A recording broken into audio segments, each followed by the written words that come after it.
Assalamu alaikum everyone. I hope everyone is well. So in this video, I'm going to focus on a few more problems regarding the concept of prime factors, LCM and HCF, and I'll go through these problems so that it becomes easier for you to understand, to clearly understand how you can find out, for example, the the LCM and HCF of two numbers, etc. So hopefully this will help you to figure out your own methodology. So let's jump straight in with the calculator intro.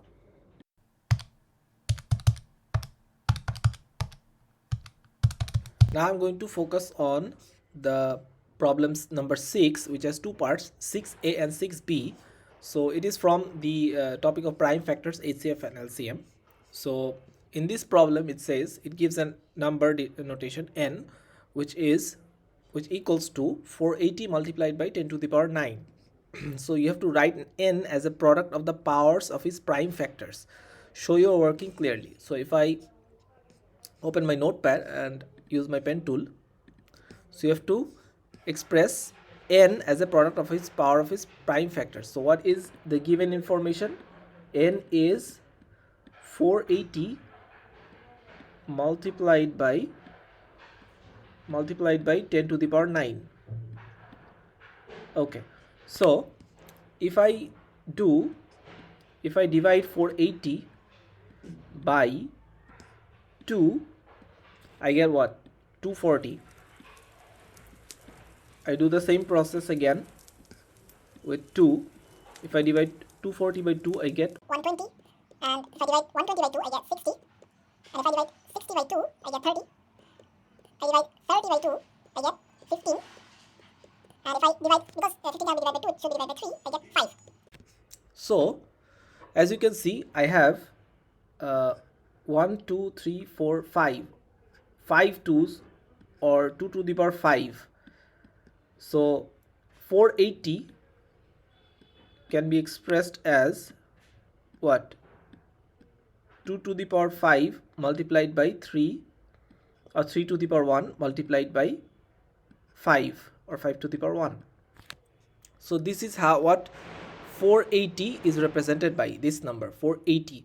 What is 10 to the power 9 represented by? So if we represent 10 to the power 9, we can write 2 multiplied by 5 to the power 9, or this can also be represented as 2 to the power 9 multiplied by 5 to the power 9, right? So if we multiply these two parts, 480 and 10 to the power 9, then what do we get? We have 2 to the power 5 and here, and 2 to the power 9. So the n, or the number, the actual number, which is multiplication of 480 and 10 to the power 9, can be represented as what? N equals to 2 to the power 5 plus 9, which is 14, multiplied by 3 only has one power, okay, and 5 has 1 here and 9 here, so 5 has a power of 10. And if you look at the numbers 2, 3 and 5, all of them are what? Prime numbers, as we discussed in the previous video, because all of these numbers can either be divided by the number itself, which is 2 or 3 or 5, and the number 1, which is the primary condition of being a number being a prime factor. So this is the prime factor representation, the prime factor product representation of the number n.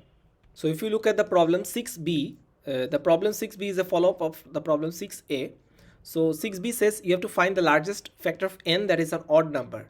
So the n that we determined, which was this number, so you have to find the largest factor of this number n, that is an odd number. So if I go to my notepad, as you can see, n here is represented by the multiplication of 2, 3 and 5 with the appropriate powers. Now 2, 3 and 5 are all prime numbers, and 3 and 5, if you look closely, 3 and 5 are odd numbers, 2 is an even number.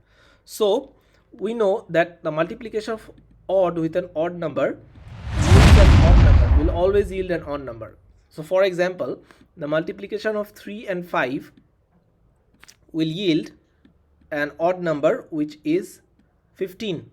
you can try any number, any odd number with an odd number, multiply those two numbers, and you will always get an odd number. So we get an odd number, which is 15. So because 3 and 5 are both odd, and the multiplication of odd with an odd number always yields an odd number, then we can multiply 3 to the power 1 and 5 to the power 10. So 3 to the power 1 and 5 to the power 10, the multiplication of these two numbers, this is the largest factor of the number n. So this is how you can get the largest factor of the number n. So there are a lot of problems in between that are very similar, and you have to basically find either the HCF or the LCM, etc. to of a given number. Like if you look at these numbers, like find the LCM of two numbers, find this is like an LCM problem, this is HCF of 75 and 105, etc. So I'll focus on problem number 14, which is slightly different, but it's very similar but slightly different. So if according to the 14 has two parts, 14a and 14b. So let's focus on 14a first. So what does 14a say? It says there is a number that is expressed as a product of its prime factors. Like 672 is expressed as 2, 3 and 7 are prime numbers. So 672 is expressed as 2 to the power 5 multiplied by 3 multiplied by 7. So you have to write 252. This number, one example is given, you have to write 252 as a product of its prime factors. So if I open my notepad and use my pen tool, so you have to write 252, the number 252 as a product of its prime factors. So let's try to figure out how we can do that. So let's start with 2, because 2 is a prime number. So if we use 2 and divide it 252, what do we get? 126, right? So we divide 126 by 2 again. We get what? 126 divided by 2 is 63, I think. Yeah. So now 63 of course cannot be divided by 2, it has to be divided by 3. 3 multiplied by 21 is 63. So we can divide 21 by 3 again, we get 7. So what is 252 represented by? 2 is represented as 2. There's two 2's here, so you can use 2 square multiplied by, there's 3 3's here, so 3 square multiplied by 7, and 2, 3 and 7, if you look at the numbers 2, 3 and 7, all of them are prime numbers, because according to the definition of prime numbers, these numbers are only divided by the number itself, which is 2 or 3 or 7 and or 1, but not any other number. So these are prime numbers, and this is the representation as of 252 as the product of its prime numbers. So if I focus on problem 14b, it says you have to find the highest common factor between the numbers 672 and 252.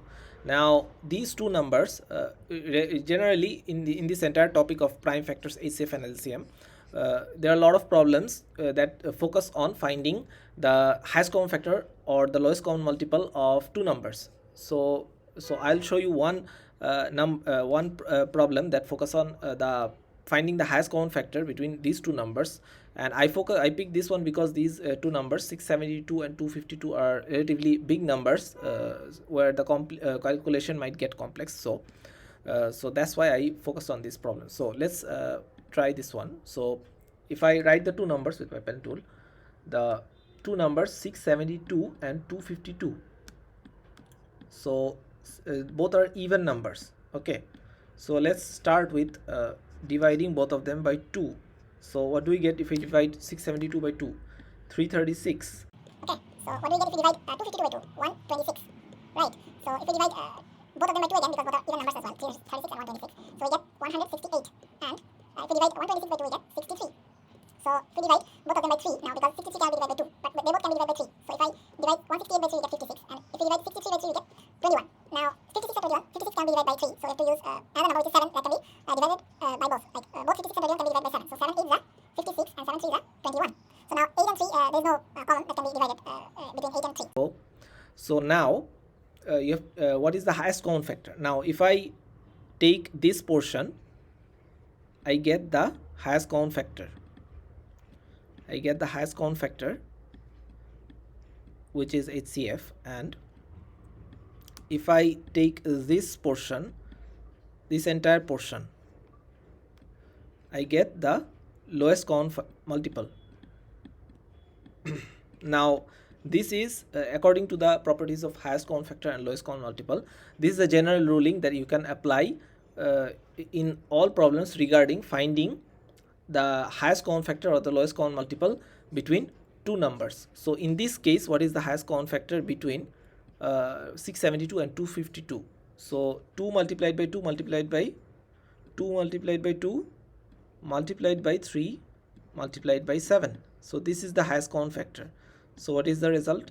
This is 4 multiplied by 3, 12. 12 sevens are 84. So 84 is the highest common factor between the numbers 672 and 252. So you can use this general formula to figure out HCF or LCM of any two numbers using this general ruling.